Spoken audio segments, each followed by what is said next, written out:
Hello, everybody. This is Hondo Carpenter, your Las Vegas Raiders beat writer on SI and the host of the Las Vegas Raiders Insider Podcast.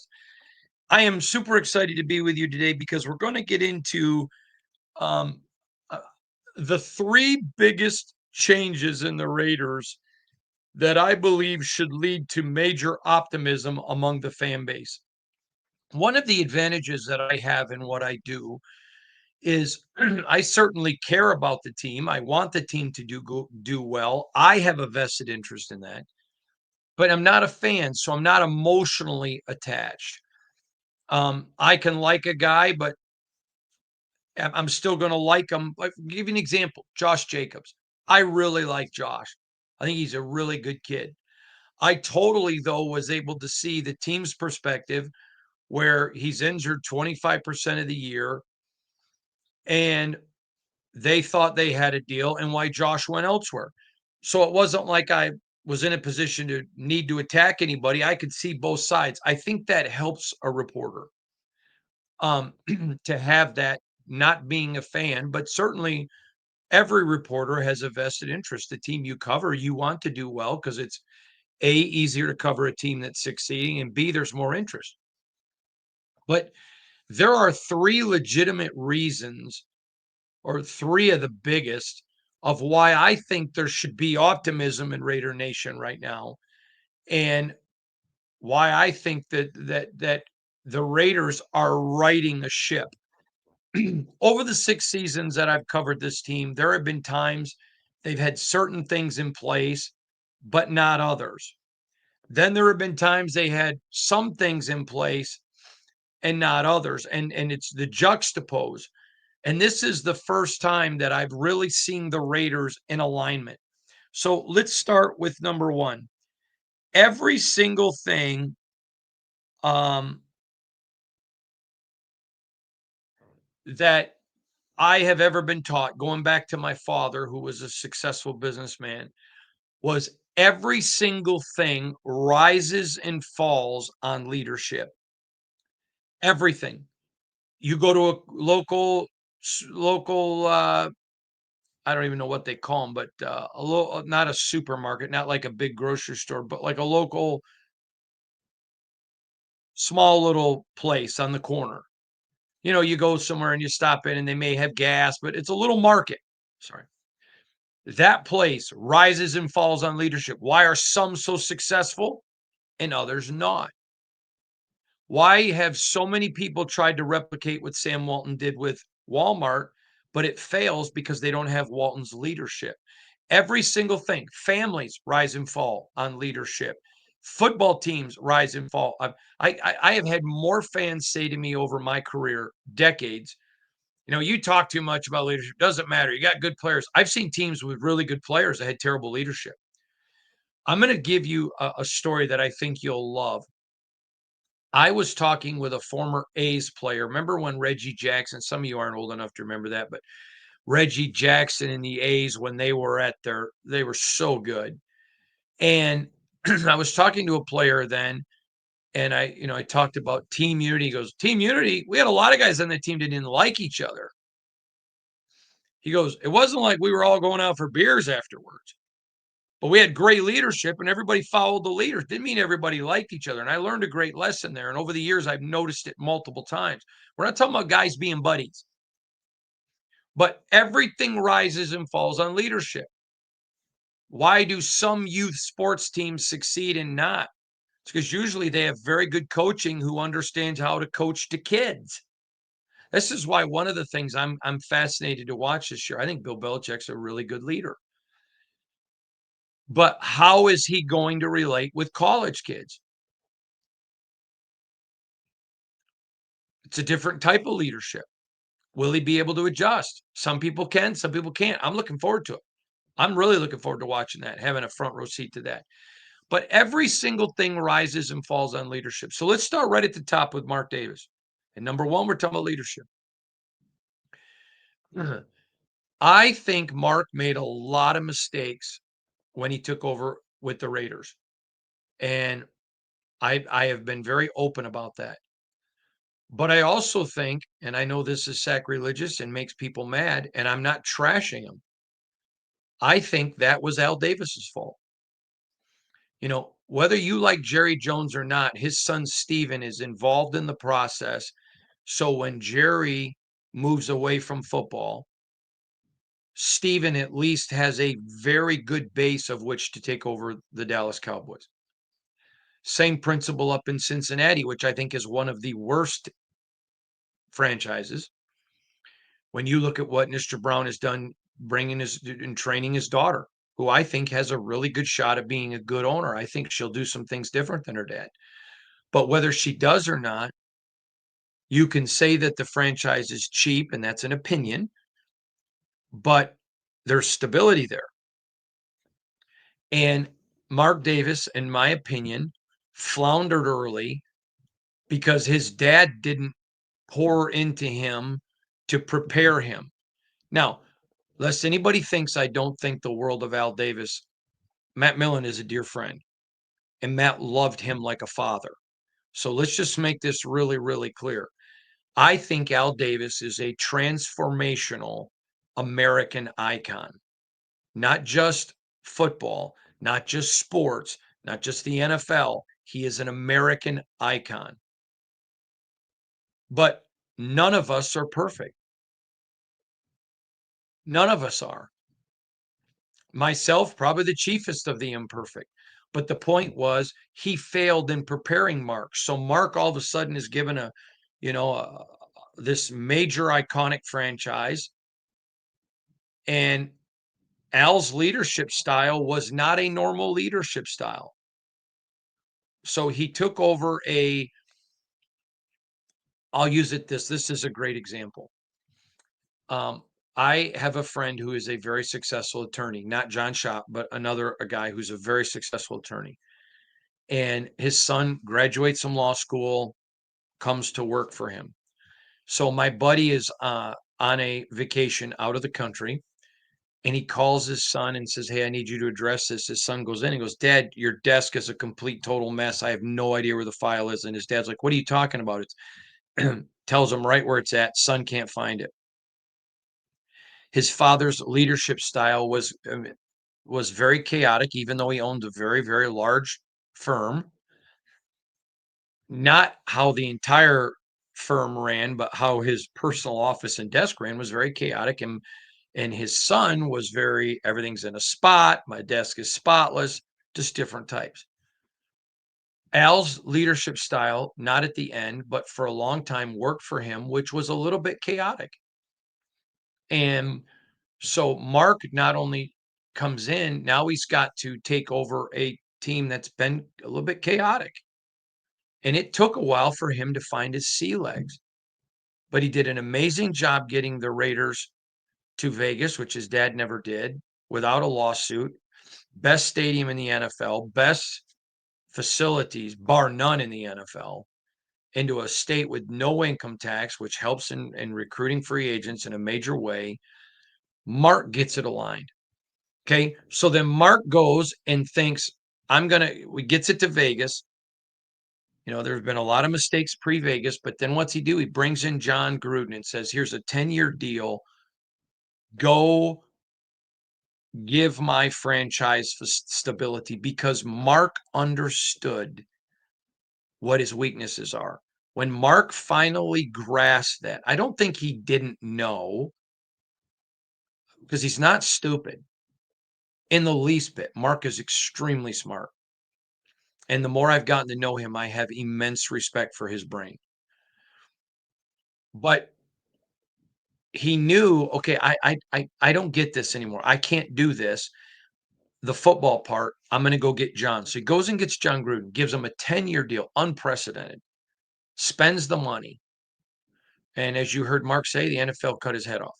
You may agree with it. You may not agree with it. That's not the purpose of this podcast. But the NFL, for all intents and purposes, or Mark said he got his head cut off. Excuse me. John got his head cut off. So John's no longer available. So what's he do? The biggest name out there. So John's gone. Rich Bisaccia comes in. Rich does a terrific job. Absolutely terrific job. Players want him, players believe in him, but Mark's listening to NFL people saying, no, don't go that route. The hottest name in the NFL at that point, and it was Josh McDaniels. Now, everyone may laugh at that, but it doesn't change the reality of the moment. The moment was Josh McDaniels was that guy. He was the guy in the NFL. So he gets him. And that was an utter disaster. Now, I believe, and I'm 100%, I know that others believe. So he wants Josh. Josh tells him, okay, I want Dave Ziegler. So Josh says, if you want me, you got to hire Dave. So they hire Dave. Now, to Mark's credit, and he did this in an interview with Tashawn Reed of The Athletic. And by the way, let me just take a moment, stop real quick right there. Yesterday was announced that my buddy Vic Tafer's leaving the beat covering the Raiders to go cover the 49ers for The Athletic. Vic, I talked with him yesterday, but I want to just say this publicly, is a terrific journalist covering the Raiders. And I wish him absolutely nothing but the best. We certainly competed with one another, but what a fine guy, great father, um, just a great father, great husband, was always very kind to me. Were there times he disagreed with some of my reporting? Absolutely. But there were times I disagreed with some of his reporting, but it never was a personal thing. So much respect. What a fine man, a very good man, and I think a very good reporter. And the 49ers beat just got a lot better. And I think that I just want to personally and publicly, Vic, let you know what I said privately, because I'm never afraid to say publicly what I would say to you privately, and that is you're a tremendous man. I have nothing but respect for you, and it was an honor to work with you as a colleague. It was fun to compete with you, and I wish you nothing but the best and pray God's best and God's blessings on you and your precious family. How awesome that you're going to get to be right there with the fam in California, which I know you love so much. So congratulations to Vic. So Mark says to Tashawn Reed of The Athletic, in a great interview that Tashawn did, because you may remember I wrote the article about the disagreements between Dave Ziegler and Josh McDaniels. And Mark said if Dave didn't know he was the boss, he should have. Now, I've talked about this at length. I I believe, and Mark has never told me this, this is Hondo Carpenter opinion, that I one thing I love about Mark Davis is he's not a liar. You may not like Mark Davis, and that's fine, but he ain't gonna lie to you. I have found that because, and again, I will never share him and I's private conversations. That's private. But I can tell you, I have never, and there have been times where Mark and I have discussed things where anything less that complete honesty maybe hurt him a little bit, or maybe exposed himself to being hurt. That's just not who he is. And Mark has earned every ounce of respect that I have for him. And before anyone says, well, Hondo has to do that or he doesn't get credentials, you're a fool. If you believe that, you're a fool. Because I'm a member of the Pro Football Writers Association. My credentials are not in any way, as long as I don't make it personal, I can disagree with Mark all I want and say, and I have, but he's earned the respect that I have for him because I find him to be incredibly genuine. And he doesn't care about what other people think. And he tries to really follow what he believes is true north. And he's brutally honest. I mean, this is a billionaire man that comes out and says, I know what I don't know now. Show me there aren't a lot of billionaires that are going to do that. And on top of it, there are multiple stories that I'm not allowed to tell of things that Mark has done for people because he is compassionate. He cares about people. Mark genuinely loves Raider Nation. It's not fake. I wish I had the liberty to share some things with you that I don't, but I have covered a lot of owners that I don't think give a rat's rear end about the fan base. I don't think they care. They're totally disconnected from them. Doesn't mean they're bad people, just disconnected from their owners. It's not Mark. And so I think he learned from the Josh McDaniels, Dave Ziegler thing. I needed to have structure, and the structure wasn't there. So then he recognizes, what am I going to do now? Okay, now he knows the greatest player in NFL history is Tom Brady. And I know that makes a lot of you angry because he's a Raider now because of him having been a Patriot. But I'm not worried about that. I'm not a fan. The reality is Tom Brady in business, in football, has demonstrated tremendous leadership and he knows the game. Period. Now we're going to find out if he can figure out the personnel side. Michael Jordan couldn't. Irvin couldn't. Magic couldn't with the Lakers. We're going to find out. Maybe he will, maybe he won't. There is a track record of success for some and a big track record of failure for most. We're going to find out. We don't know. But he recognizes it. So he sells a portion of ownership to Tom Brady. But while that's going on, Ziegler and McDaniels fail. Now, I believe this. Mark Davis has not told me this. Well, I don't need to get into that. But anyways, so while they're waiting, he hires Antonio Pierce. Then he goes and gets Tom Telesco. I think that was a fundamental mistake. Okay. I just believe it. Now, I personally, and I said it at the time and I maintain it, would not have fired Josh McDaniels. I don't like the interim basis. I mean, when they got rid of Josh, the team was already in bad shape. They still didn't make the playoffs, and they created an atmosphere because of Antonio Pierce's incredible personality. And so once again, second time, the team gets excited. Mark didn't have a choice. Mark put himself in a spot. He had to hire Antonio Pierce. After what happened with Rich, there would have been a near mutiny on his hands. Okay. That's why I don't like internship or interim situations. Usually they don't improve. And when they do improve, most of the time, not all, you get stuck with something where it was more a underperforming team that had more talent jumps up because the person they didn't like is gone more than the interim coach. Now, I'm going to say flat out, Rich Bisaccia got all the blood out of that turnip. He showed himself to be a great coach. If I was a Carolina, if I was a team, not a proven franchise where you don't go there to learn how to coach, I would hire Rich Bisaccia as a head coach in a moment. Now, in the interest of fair disclosure, Rich and I are not just friends. I think we consider each other very close brothers.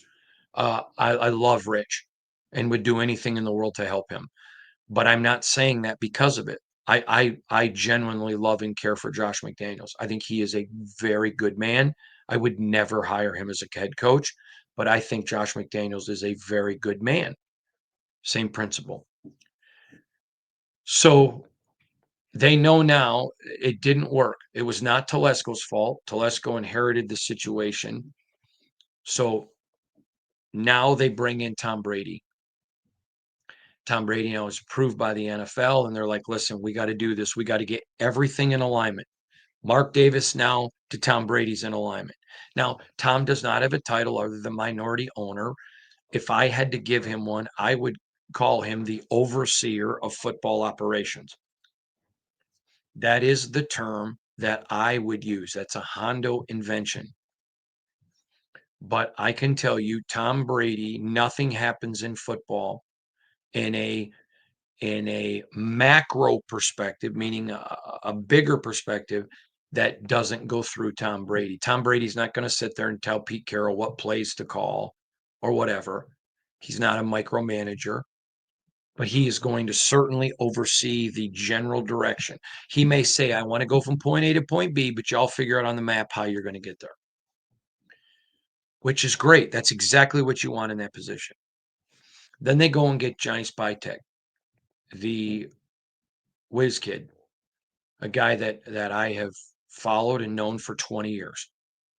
A guy who I told you when I'm covering the Lions 20 years ago, he was an interim and they were giving him jobs that interns should not have. An intern, excuse me, I said interim, but it's intern. An intern should not have. If they asked him to do two things, he did four. Everyone in that Raider or in that Lion organization knew who John Spytek was. They knew he was aggressive. They knew he was going to go a long ways. Thorough, detailed. If you asked him for a summary on something, he'd literally come back. If you said, give me a summary on the Browns passing game, he's going to bring you five summaries. He's going to bring you a summary of the entire passing game in totality, which would be like a passing game for idiots. Then he's going to give you something on how the offensive line works. What about their running back coverage, quarterback vision, wide receivers, tight ends? He's going to bring you 6 or 7 reports. That's the way John operates. So he was a grinder. He was a great high school player. He was not a good player. He was a great player. I was very familiar with who he was as a player. Very familiar. And he was a guy that, prior to covering the Lions, I'd covered Michigan State, and they were certainly interested in him as an offensive lineman, but he goes to Michigan. That's the only negative to his character. Sorry, I tease him about that. But he's a wonderful, wonderful human being, great husband, terrific father. And, that can be said too about Tom Brady. And I feel bad for him that he went through a divorce, but he was a very good husband, and he is as good of a football player as you think Tom Brady is, and I believe he's the greatest. He is a better father. And I judge a man more by the kind of father he is than anything else, because that tells you a lot about his character. Tom Brady's a man of character. And so he goes in, so it's no shock. He goes and hires a Johnny Spytek who looks at the game the same way he is. So Johnny Spytek was able to get him to come to Tampa. He's given him all those reports. And, one of his teammates in Tampa told me that John Spytek was bringing in reports none of us saw. None of us would have read them, but Tom did.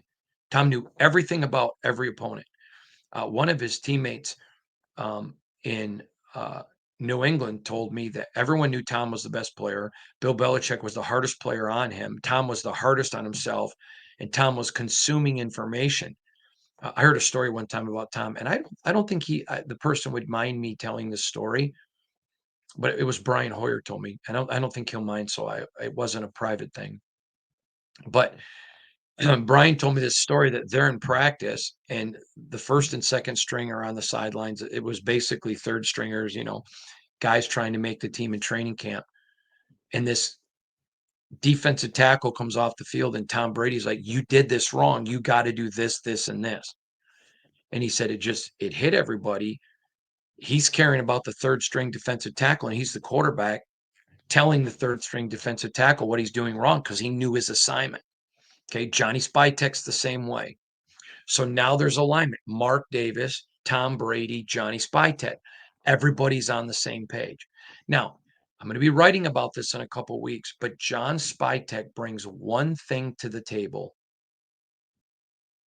that Tom Telesco could not have brought. And this is why Tom is not here. Now, I want to make this abundantly clear. There are 3 or 4 guys, if I bought an NFL franchise tomorrow, that I would absolutely interview to be my general manager. And Tom Telesco would be one. He deserves to be a general manager in the NFL. I know things that happened at the Chargers that he will never talk about because he's a man of integrity, that he gets blamed for that are not his fault. And he certainly did not fail one bit in Las Vegas. Talk about a man, great father, great husband, and a man that I respect his football brain. I really like Tom Telesco and his brain. That man sees the game, and he was tuteled. He was under the tutelage of Bill Polian, who is a football savant. I hold Bill Polian as one of the greatest NFL minds to ever live. So but it would not have worked for this one reason. John Spytek has earned Tom Brady's respect. Tom Brady trusts John Spytek. Tom Brady does not like nor want yes men around him. You will find the best leaders don't want that. They don't want that because they understand I need information. John Spytek is one of the few people who can look Tom Brady in the eye and say, I'll go out there and do what you want, and no one will know that you and I disagree. But I think you're wrong. And tell him why and present him evidence. And Tom Brady listens to him. Tom Brady respects him. Doesn't mean he's always going to do it. And I think that general manager, when you have a strong, and again, this is a Hondo term, director of football operations, when you've got that guy super strong and you got a super strong coach in Pete Carroll, that guy in the middle has to have his head on a swivel. You can't be an ego guy. If everybody was ego driven, it wouldn't work. One thing that I really admire about John Spytek, and again, I've known him a long time, is he is very confident, but he's not an egomaniac. Not in the least bit. In fact, I was doing an interview one time. It was, I don't remember, I think it was at the owners' meetings, it may have been at the combine, but I was doing an interview with a local radio station in Tampa. And I didn't even know John was near, had no clue because John had walked up after the interview started. And so I got my headphones, I'm doing the interview, and I'm talking about how big of a loss Johnny Spytek was going to be for the Buccaneers. And he's like, live on air, he comes up, thank you, Hondo. And it was pretty funny. And but there's no ego there. Worships his family. His wife is unbelievable, the work that she does charity wise. We're going to actually write about it later this summer. I think you're going to really like to learn about that part of them. But incredible human. And so you got that guy with his head on a swivel. Then you go and you get a Pete Carroll. Now, Pete Carroll is an incredibly successful head coach. Success comes in a lot of different ways. Bill Parcells would not work with the Raiders. Would not work. Because Bill Parcells is a great leader and a great coach. But Bill Parcells will only do things his way, which is fine. That works. But in this system, they want collaborative alignment of leadership. Now, I'm going to tell you something. Bill Belichick wouldn't work for a lot of teams. That's why he didn't get hired. Because a lot of teams, you got an obtrusive owner. You don't have that with the Raiders. But when you've got everything aligned, everybody's already on the same page. So then they go and they get a Pete Carroll. Okay, Pete, you're already a proven winner. You're already a Hall of Famer. That's unquestionable. So here's the alignment we have. Now, Pete loves the alignment. Pat, I did it again. And I need to explain something because I called him Pat at the owners' meetings. And obviously I know it's Pete, and he teased me about it. Thank you, coach. In fact, later that night, we were at an off the record dinner, and everything was off the record, so I can't tell you, but he and his wife and I had a good laugh about that. But we know a Pat Carroll, uh, Shannon and I do. So that's why it was just an accent. I apologize. Very disrespectful, but it was not meant disrespectful. But they go and hire Pete, and Pete loves that alignment. Pete is a collaborative leader. He's going to tell you, here's what we're doing. But he wants that collaboration. He craves the input. Remember how Brady wanted all those reports and Spytek gave them to him? Remember how Spytek was an intern? They'd want one report on the Brown passing game. He'd bring 6. These guys are all like-minded men. Now, I'm going to tell you something about Tom Brady. Tom Brady certainly has his philosophies, as does John Spytek, because they both cut their teeth at Michigan, of what they want in general. But they're not married to a system. Well, they'll tweak their system. They'll tweak it to fit their personnel. Now, Tom Brady is not going to sit up there and tell Pete Carroll how to call plays. John Spytek isn't going to tell Pete Carroll how to call plays. Not going to happen. Pete Carroll is certainly going to have input, but he's going to let his coordinators call plays. And where Tom Brady may say, here's where we're going, John Spytek may say, hey, here's the kind of guys I'm looking to get us there. Pete's going to say, okay, I'll let you know the roadmap. And I told you we're going to talk about 3 things, and I'm already 30 minutes in. So I guess we're only going to get through 1 today.